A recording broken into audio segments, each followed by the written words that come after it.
Welcome to this presentation from the Downey Seventh-day Adventist Church. We are located in the greater Los Angeles area at 9820 Lakewood Boulevard in Downey, California. We would love to have you worship with us any Saturday you are in our area. Today's message is The Pretender. Now, here's Bill Aumack.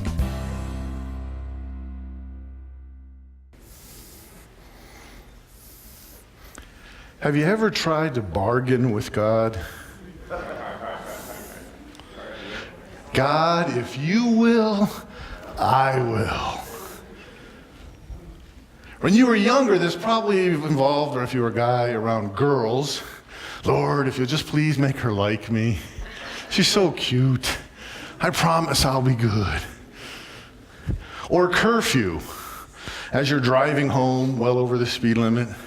Lord, if you help me get home on time, if my parents don't find out, and I don't get a ticket, I will. Right?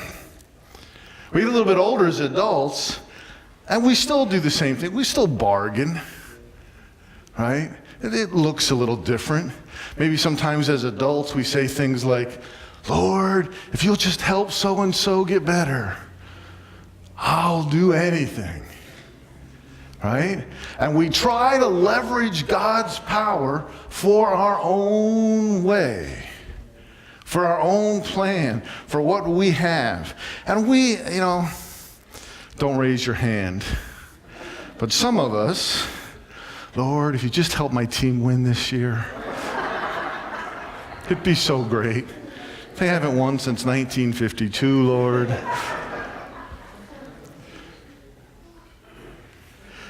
And we do this. And some of us maybe are past that. Maybe we're on the other side of that because we're saying, God, you didn't, so I won't. Right? God, you didn't, so forget it. Not going to do it. I don't believe anymore, Lord. I prayed. You didn't do it. I'm out. We want to bargain with God.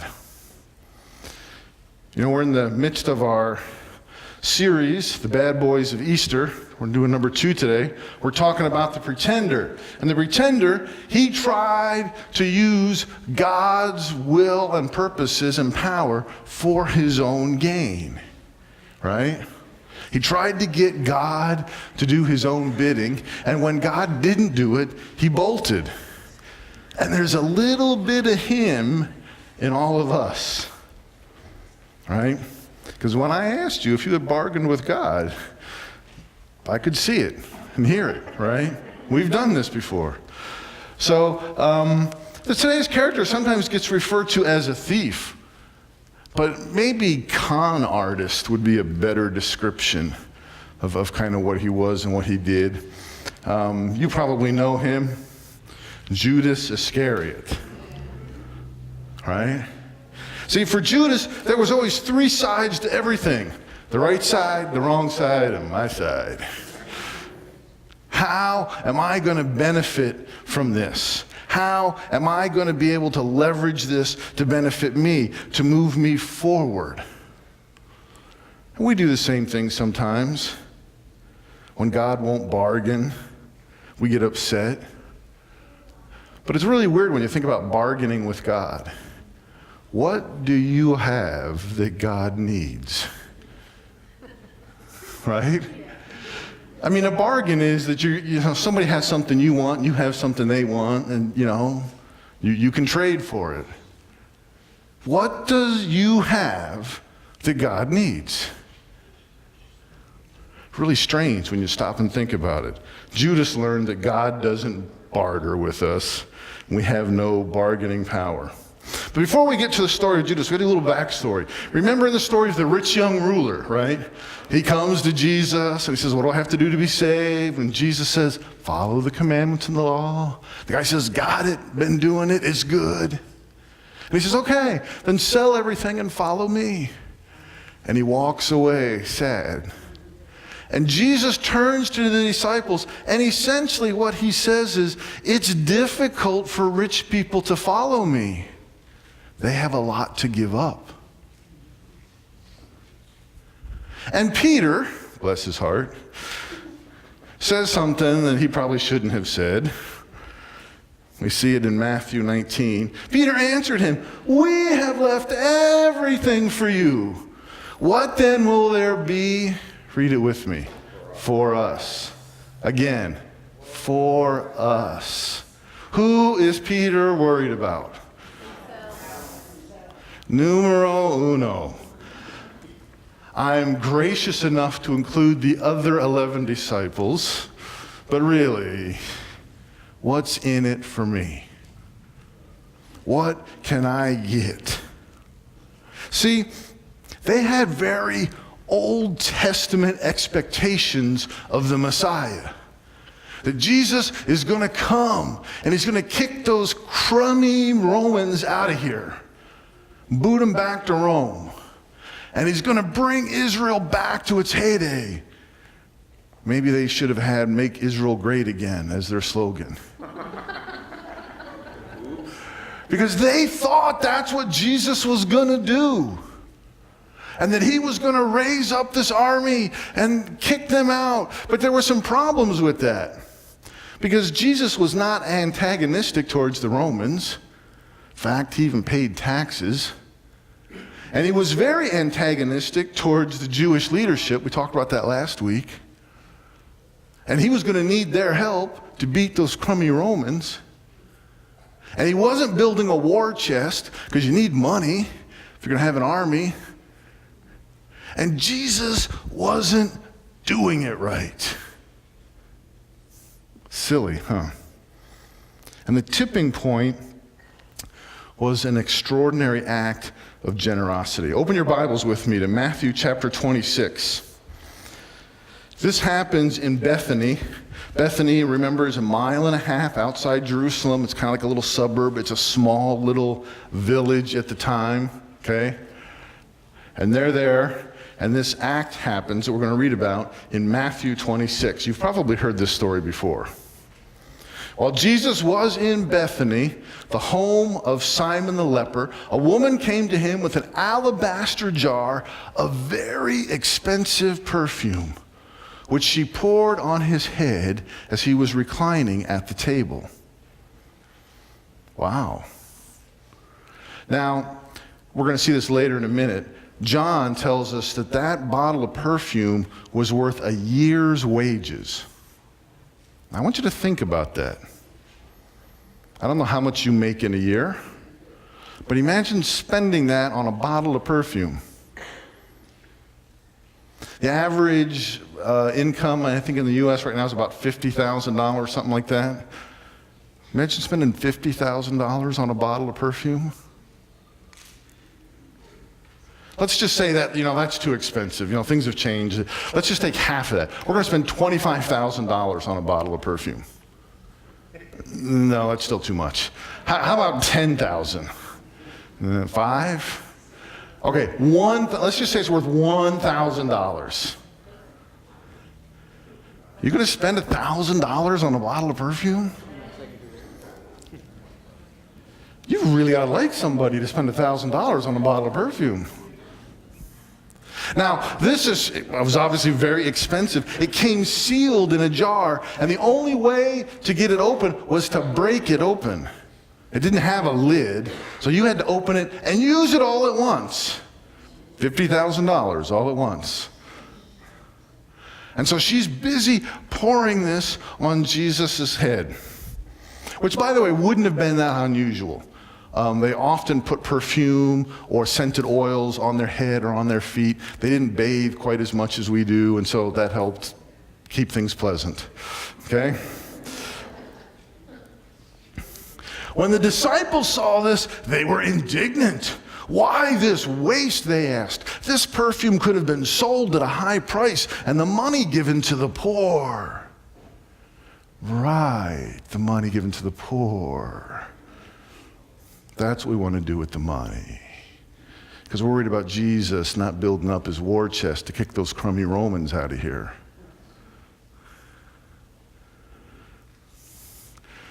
Okay? They were angry over something that had been done. Now, Jesus always seemed like he was ahead of the game. Aware of this, Jesus said to them, "Why are you bothering this woman? She has done a beautiful thing to me. The poor you will always have with you, but you will not always have me. When she poured this perfume on my body, she did it to prepare me for burial. Burial? What are you talking about, Jesus? What good is a dead Messiah? That's not what we need. That's not what we want. Do you know how long we've been waiting for you, Jesus? We've been waiting, and our fathers have been waiting, and their fathers have been waiting, all the way back to Abraham. And you're going to up and die? That doesn't help us. See, Jesus, you're doing it wrong. Now, what happens next is wild. This is really important, okay? This is really crazy. Look at this. Truly, I tell you, wherever this gospel is preached throughout the world. Jesus, what are you talking about? There's like 15 of us here in this little podunk town of Bethany. The crowds aren't here. Nobody's going to know about this. What are you talking about? Preached throughout the world. Nobody knows, Jesus. What she has done will also be told in memory of her. Jesus prophesied that we would always hear about this woman. How many of you had heard this story before today? Jesus' prophecy was true. It was absolutely true. We've been talking about this woman for the last 2,000 years. Very exciting stuff. I can tell by the look on your faces, you don't think that's so exciting. This is really cool stuff. Jesus made a prediction right there. They didn't understand one bit of what he was talking about. Jesus has been hitting the sauce again. I don't know what's going on. Right? They completely over their heads. And now we look back and go, he was absolutely correct. Absolutely told us the truth. All right. Well, I thought that was really cool. Okay. If we jump over to John real quick, look what John says about this story in chapter 12. It says, but one of the disciples, Judas Iscariot, who was later to betray him, objected. Why wasn't this perfume sold and the money given to the poor? It was worth a year's wages. He did not say this because he cared about the poor, but because he was a thief. As keeper of the money bag, he used to help himself to what was put in it. That's why we care about the $50,000. All right. So, now, I imagine about this point, Judas has just given up. I put 3.5 years into this. Been walking around with this guy. We've been sleeping on rocks. This is not working out. This is going nowhere.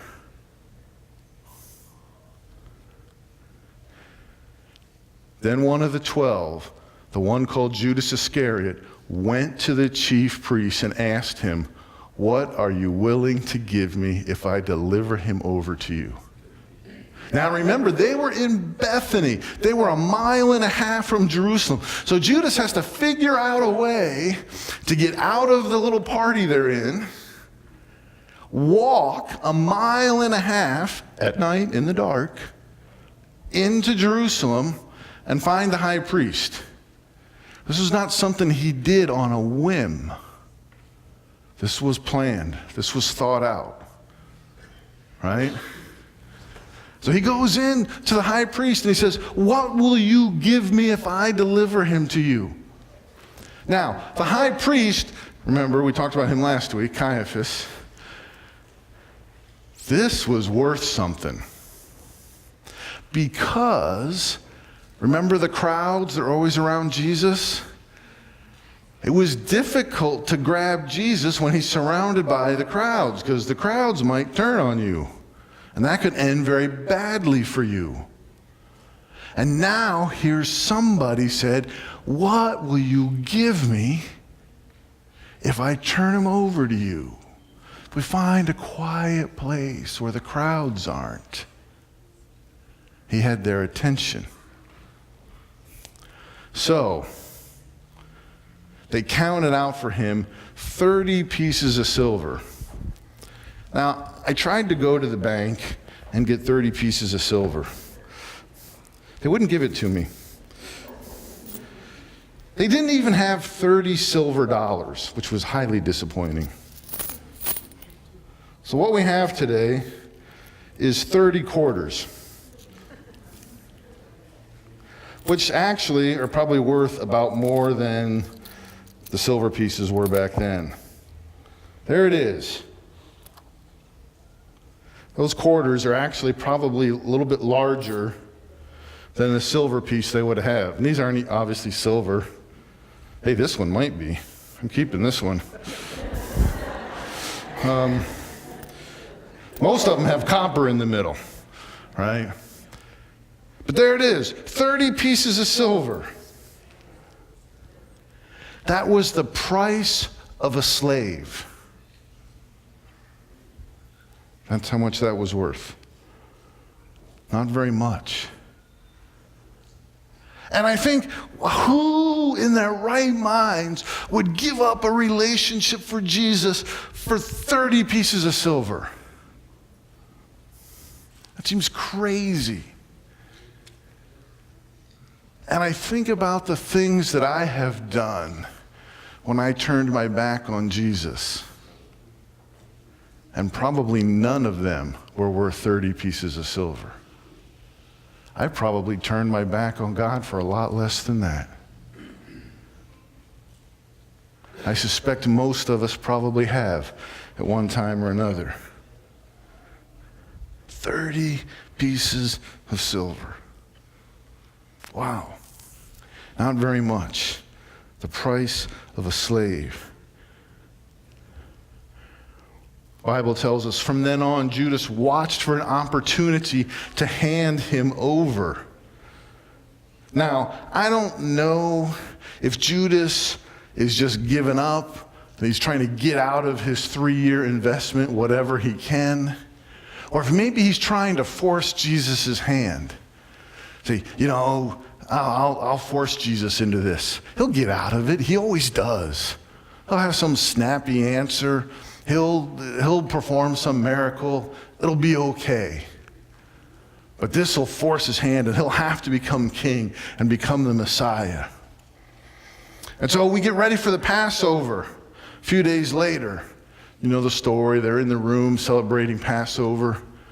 And how disturbing it was for them when Jesus takes off his coat and puts a towel around his waist and washes the disciples' feet. Because that was for somebody that was worth 30 pieces of silver. That's not what your rabbi does, right? Very much a class-oriented system. And the people that were worth 30 pieces of silver were the people that washed your feet. And all of the disciples said, Jesus, you can't wash my feet. Of course, Peter said it out loud. Jesus says, hey, you got to let me wash your feet. And Peter says, well, then wash the whole thing, Lord. Right? Peter was either all in or all out. If we switch over to John for the rest of the story, it says, very truly I tell you, one of you is going to betray me. Now they're sitting around the table, they're leaning back, they're eating, and Jesus says, one of you is going to betray me. And again, it goes to the disciples like, what is Jesus talking about again? Who's going to betray us? What's going on? They don't understand what he's talking about. Can you imagine what Judas thinks when Jesus says that? Oh no. He knows. Well, of course he knows. He knows everything. He answers questions before people ask him. How did I think I could keep this from him? And Peter's been carrying around that stupid sword for 3 years. Tonight's the night he gets to use it.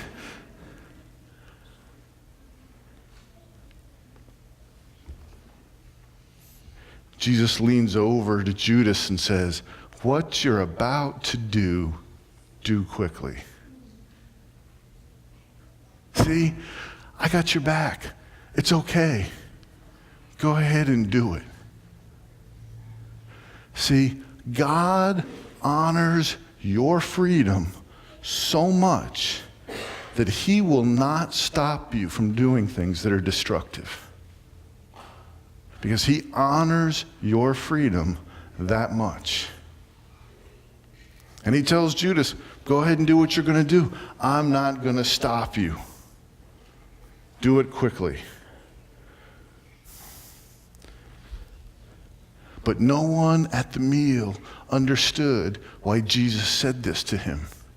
Once again, the disciples are sitting around going, Jesus, what's he talking about? Did you get it? I don't know what he's talking about.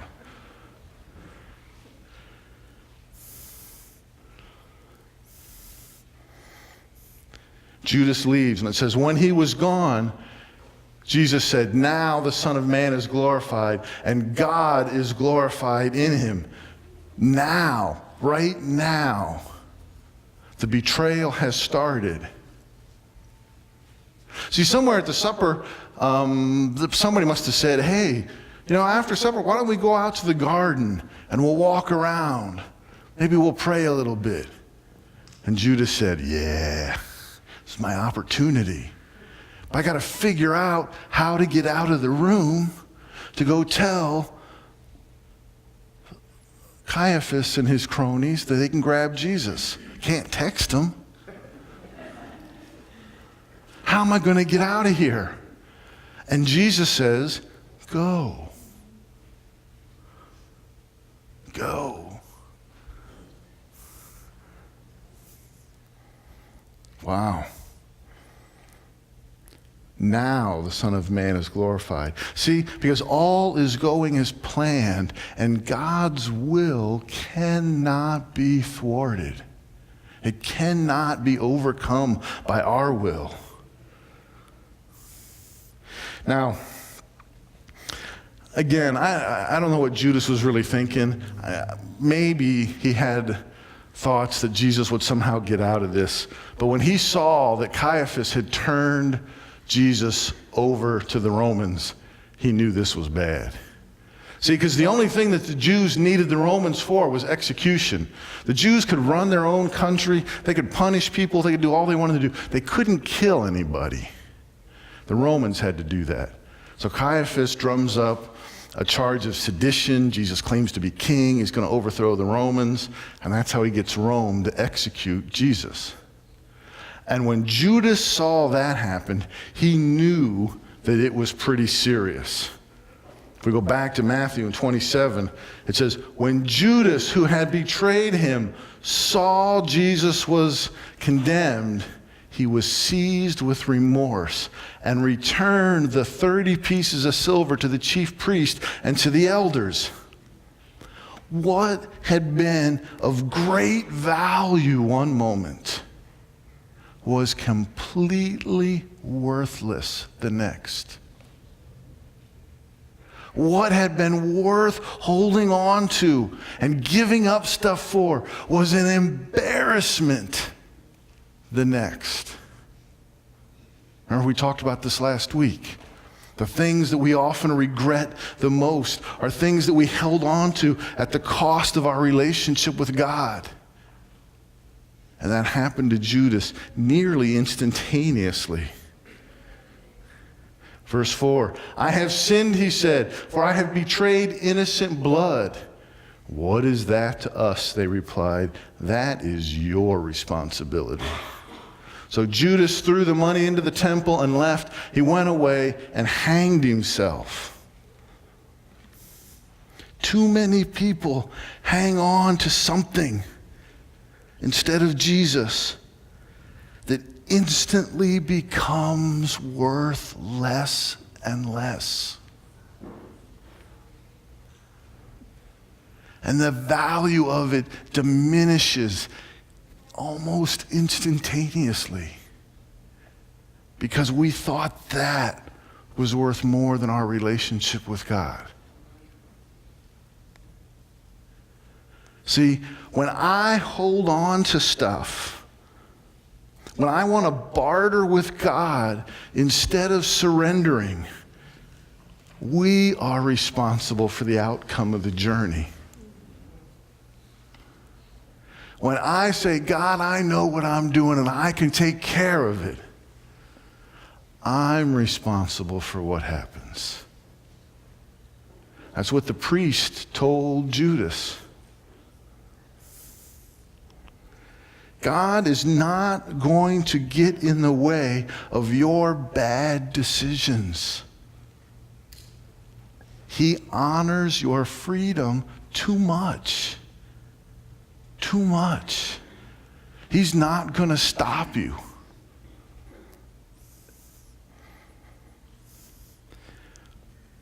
When we surrender, instead of hanging on, when we surrender instead, God takes responsibility for the outcome of the journey. That's a much better way. That's a much better way. What have you been tempted to trade your relationship with God for? The world offers up lots of stuff, various habits and addictions that promise us a good time. Is it worth it? Is it worth it? What do you trade it for? Do you trade it for acceptance into a group, control or power at work? The safest, most secure place in the world is dead smack in the center of God's will. But we have to surrender and stop holding on. Let's pray. Heavenly Father, help us to surrender, Lord. I don't know why the little shiny bits of this world that it offers us are so compelling, Lord. Help us to see past the glitz and the false promises and the hopes, Lord, and to hold on to you, the God who was the Alpha and the Omega, the God who was there before the beginning, and the God for which there will be no end. So much better, Lord, than holding on to just some shiny bits of something here. Help us to have the courage to realize that, Lord. Help us to have the courage to stop bartering and to start surrendering. Lord, you know the struggles that each of us go through, and they're different for us. Lord, help us to be able to get past that holding on. I know that you won't keep us back from our freedom, and that we're free to choose whatever we want, Lord. But give us the courage, give us the strength, give us the wisdom to choose wisely, Lord. Be with us now. In Jesus' name, amen.